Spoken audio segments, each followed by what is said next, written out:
কোর্টে দাঁড়িয়ে অপরাধীদের চিহ্নিত করে ওদের শাস্তির ব্যবস্থা করল মিঠি। হ্যাঁ বন্ধুরা, এমনটাই দেখা যাবে। তাই সম্পূর্ণ জানতে ভিডিওটিতে লাইক দিয়ে চ্যানেলটি সাবস্ক্রাইব করে দেখতে থাকুন। গল্পের শুরুতেই দেখা যাবে মিঠিকে বলে, মিঠি আমি চলে যাচ্ছি, তবে যাওয়ার আগে তোকে আমি একটা কথাই বলবো, এখানে তোর কোনো দোষ নেই। যারা তোর সঙ্গে অন্যায় করেছে তাদেরকে শাস্তি দিতেই হবে, সেটা একমাত্র তুই পারবি। আমি চাই তুই দুর্বল না হয়ে, ভয় না পেয়ে তুই অপরাধীদেরকে শাস্তি দে। অপরাধীদের উচিত শিক্ষা দেওয়া দরকার। ওরা যা করেছে সেটা যেন আর কোনো মেয়ের সঙ্গে কোনোদিনও করতে না পারে, সেটার জন্য তোকে হলেও রুখে দাঁড়াতে হবে। তখন এই বলে মিঠিল বলে, আচ্ছা আমি চলে যাচ্ছি। তখনই দেখা যাবে বাবিল বলে, মিঠিল তুই চলে যাচ্ছিস? তখন মিঠিল বলে, হ্যাঁ আমি চলে যাচ্ছি। তখন বাবিল বলে, আমি তোকে ফোন করব। তখন মিঠিল বলে, না, তোমার ফোনের আশা আমি করছি না। তোমার সঙ্গে যা কথা বলার আমার সামনাসামনি কথা হয়ে গেছে, তাই এখন আমি আশা করি না যে তুমি আমাকে ফোন করবে। আর তুমি আমাকে ফোন করলে আমি ফোনটা ধরবও না, কারণ তোমার সঙ্গে ওরকম কোনো সম্পর্ক আমার নেই, আর তোমার সঙ্গে ওরকম কোনো কথা বলার আমার কোনো ইচ্ছেও নেই। তাই তুমি আমাকে ফোন করলে কি করলে না সেটা আমি একদম ভাবছিও না। তখন এই কথা শুনে সবাই অবাক হয়। তখন বাবিল কি বলবে কিছুই বুঝতে পারে না। তারপরে মিঠিল বলে, আচ্ছা আমি বরং এখন চলে যাচ্ছি। তখনই মিঠিল হঠাৎ করেই মাথা ঘুরে নিচে পড়ে যায়। তখন তো সবাই চিৎকার করতে থাকে আর বলে, মিঠি কি হলো কি হলো? তখন নতুন মিঠিকে ধরে আর সবাইকে বলে, প্লিজ তোমরা এরকম করো না, তাহলে এখানে লোকজন আছে, ভিড় হয়ে যাবে। তখন নতুন বলে, মিঠিমা তোর কি হলো মিঠিমা? তখন মিঠি কিছুতেই চোখ খুলছে না। তখন নতুন বলে, আসলে টেনশনের কারণে এরকম হয়ে গেছে। তখন নতুন কিষাণুকে বলে, পালস রেটটা দেখো তো। তখন কিষাণু পালস চেক করে বলে, অনেক লো। তারপরই নতুন বলে, লো তো হওয়ারই কথা, ওর ওপর দিয়ে কত স্ট্রেস যাচ্ছে বলে তো। তখন কমলিনী বলে, মেয়েটা তো ঠিক করে খাবারও খায় না মেয়েটা, খাবার যেয়ে দেই নিশ্চয়ই ছুঁড়ে ছুঁড়ে ফেলে দেয়, না হলে এই অবস্থা কেন হবে? তখন কিষাণু বলে, মিঠি চোখ খোলো। তারপরই মিঠির চোখে মুখে জল ছেটাতে থাকে কিষাণু আর বলে, ও তো চোখ খুলছেও না, কি করব?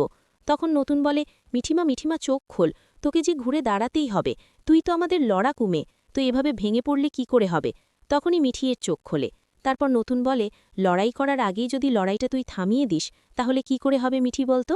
তখন কমলিনী বলে, আচ্ছা ঠিক আছে, তাহলে আমরা এগোচ্ছি, তোমরা এসো। এই বলে ওরা সেখান থেকে চলে যায়। তারপরেই কিষাণু মিঠিকে বলে, মিঠি তোমাকে পারতে হবে। তখন মিঠি বলে, আমি পারবো তো?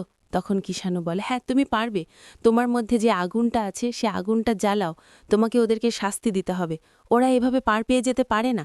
তখন তখন মিঠি বলে, হ্যাঁ আমি পারবো, আমাকে পারতে হবে। তখন কিষাণু বলে, জানো তো মিঠি, আমার মনে হয়েছে তোমাকে দেখার পরে এতদিন পর্যন্ত, এত বছর পর্যন্ত যাকে আমি খুঁজেছিলাম, যার জন্য অপেক্ষা করেছি, সেটাই তুমি। তুমি সবার থেকে আলাদা, তুমি সবার থেকে অন্যরকম, তাই আমি জানি তুমি পারবে। আর তোমার জায়গায় যদি অন্য কেউ হতো, আমি জানি তুমি ঠিক তাকে এই কথাগুলোই বলতে, এই সাহসগুলোই দিতে। তাহলে তুমি কেন নিজের বেলায় পারবে না? অপরাধীদেরকে শাস্তি দিতে হবে, ওদের চিহ্নিত করে দাও মিঠি, যারা তোমার সঙ্গে অন্যায় করেছে, অপরাধ করেছে। তখন মিঠি বলে, হ্যাঁ পারবো, আমি নিজেকে প্রমাণ করব আমি প্রমাণ। তখন এই বলে কিষাণুর সঙ্গে চলে যায় মিঠি। ওদিকে কোর্টের কার্যক্রম শুরু হয়ে যায়। তখনই অয়নদীপ জজ সাহেবকে বলে, ইয়র অনার, আজকে আমরা যে ব্যাপারটা নিয়ে কোর্টে হাজির হয়েছি সেটা অত্যন্ত জঘন্য। কিছু ছেলে ডাকাতি করার নামে ডাকাতি তো করেইছে, আবার সেখান থেকে অভিযুক্তা এই তরুণীকে তুলে নিয়ে গিয়েছিল। তারা রাতভর সেখানে মেয়েটাকে আটকে রাখে। তারা মেয়েটার সঙ্গে কি করেছে একমাত্র সে অভিযুক্তা মেয়েই বলতে পারে। আর আমাদের সমাজে এমনই একটা অবস্থা যে তাদেরকে চিহ্নিত করতে আর শাস্তি দিতে কোর্টে আমাদের হাজির হতে হয়েছে আজকে। এখানে মেয়েটার তো কোনো দোষ নেই, এখানে সপরিবারে একটা জায়গায় ঘুরতে যাচ্ছিল, সেখান থেকেই এই ক্রিমিনালরা ওদেরকে ফলো করে আর সেখানে একটা জায়গায় গিয়ে আক্রমণ করে। সেখান থেকে ওদের সঙ্গে যাচ্ছিল সব কিছু নিয়েও এই মেয়েটাকে ওরা তুলে নিয়ে যায়। ইয়র অনার, এখানে মেয়েটাকে মুখ ঢেকে তারপরে কোর্টে আসতে হয়েছে, মেয়েটার গোপন জবানবন্দি নেওয়া হয়েছে। তারপরেও মেয়েটা এখানে এসেছে একমাত্র ওরা যেন কিছুতেই ছাড়া না পায়। কারণ আমার বিরোধী পক্ষের উকিল আছে যে কিনা ওদেরকে বাঁচানোর চেষ্টা করবে, তবে আমার বিরোধী পক্ষের উকিলকে আমি বলবো একটু হলেও মানবতা দেখাতে, কারণ তার বাড়িতেও তো মা বোন আছে। তাই আমি চাইব এরকম ঘৃণ্যতম অপরাধ যেন কেউ করতে না পারে, সেটা যেন আমার বিরোধী পক্ষের উকিল একটু হলেও বিবেচনা করে। অপরাধীদের শাস্তি দেওয়া থেকে উনি যেন কিছুতেই না আটকাতে চায়। আমি জানি ক্রিমিনালদের পক্ষে উকিল থাকে। তখনই বিরোধী পক্ষের উকিল দাঁড়ায় বলে, ইয়র অনার, ওরা অভিযুক্ত, ওরা এখনো প্রমাণ হয়নি ওরা ক্রিমিনাল। তখন অয়নদীপ বলে, হ্যাঁ ইয়র অনার, আমি হয়তোবা এই কথাটা ভুল বলেছি, সেজন্য আমি ক্ষমা চাইছি। তবে যাদেরকে পুলিশ অভিযুক্ত হিসেবে তুলে এনেছে তাদেরকে ক্রিমিনাল বলবো না তাহলে কি বলবো? ওরাই তো এই ঘৃণ্য কাজটা করেছে, তাহলে ওদেরকে তো আমি ক্রিমিনাল বলবই। তখনই বিরোধী পক্ষের উকিল বলে, ইয়র অনার, এখানে মেয়েটির মেডিকেল রিপোর্ট পেশ করা হয়েছে, কিন্তু ওদের মেডিকেল রিপোর্ট এখনও পাওয়া যায়নি, তাই এত তাড়াতাড়ি ওরা যে অপরাধটা করেছে, ওরা যে ক্রিমিনাল, সেটা কি করে প্রমাণ হতে পারে? আর তাছাড়া এখানে দুজন খুবই প্রভাবশালী ঘরের ছেলে, আর তারা কেন এই ছিকে ডাকাতি করতে যাবে? তাদের জন্য এটা তো অপমানজনক, তারা এটা করবেই বা কেন? তখন অয়নদীপ বলে, হ্যাঁ, ওরা হতেই পারে প্রভাবশালী ঘরের দুজন ছেলে, কিন্তু প্রভাবটা খাটিয়ে ওরা এরকম ঘৃণ্য অপরাধগুলো করে থাকে। সবাই যা করে তা নয়, অনেকেই নিজেদের প্রভাব খাটায় মানুষের কল্যাণের জন্য, আর অনেকেই আছে নিজেদের প্রভাব খাটায় এরকম কাজ করার জন্য। ওরা যে শুধুমাত্র ডাকাতি করার জন্য এরকম একটা কাজ করেছে সেটাই কিন্তু আমার মনে হয় না ইয়র অনার, কারণ ওদের ইচ্ছেই ছিল, ওরা জানতো যে এই গাড়িতে কিছু তরুণী আছে, আর তাদেরকে তুলে নিয়ে গিয়ে অপমান করাটাই ওদের উদ্দেশ্য ছিল। আর সেই সুবাদে কিছু টাকা পয়সা পেয়ে গেলে তার মন্দ হয় না। অনেক বড়লোকের ছেলেরাই আছে যারা টাকা উপার্জন করতে কতটুকু কষ্ট হয় সেটা জানে না। আর এখানে মেডিকেল রিপোর্ট পাওয়া যায়নি বলে কি হয়েছে? আমি কিন্তু মেডিকেল রিপোর্টের পিছনে পড়ে আছি, যে কোনো সময় মেডিকেল রিপোর্টটা আমার হাতে চলে আসবে। তখন আমার বিরোধী পক্ষের বন্ধু কি বলবে? তখন তো ওদেরকে ক্রিমিনাল হিসেবে আমি বলবো, তখন তো ওনার হাতে কিছু বলার মতো থাকবে না। তাই আমি বলছি, বিরোধী পক্ষের বন্ধু যাতে ওদের হয়ে এরকম কথাবার্তাগুলো না বলে, আর ওরা যে নির্দোষ সেটাও যেন প্রমাণ করার চেষ্টা না করে। ওদিকে মিঠি মুখ ঢেকে বসে আছে। তখন অয়নদীপ বলে, ইয়র অনার, এখানে মেয়েটার সঙ্গে যা ঘটেছে, আমরা চাই না এরকম ঘটনা আর দুবার রিপিট হোক।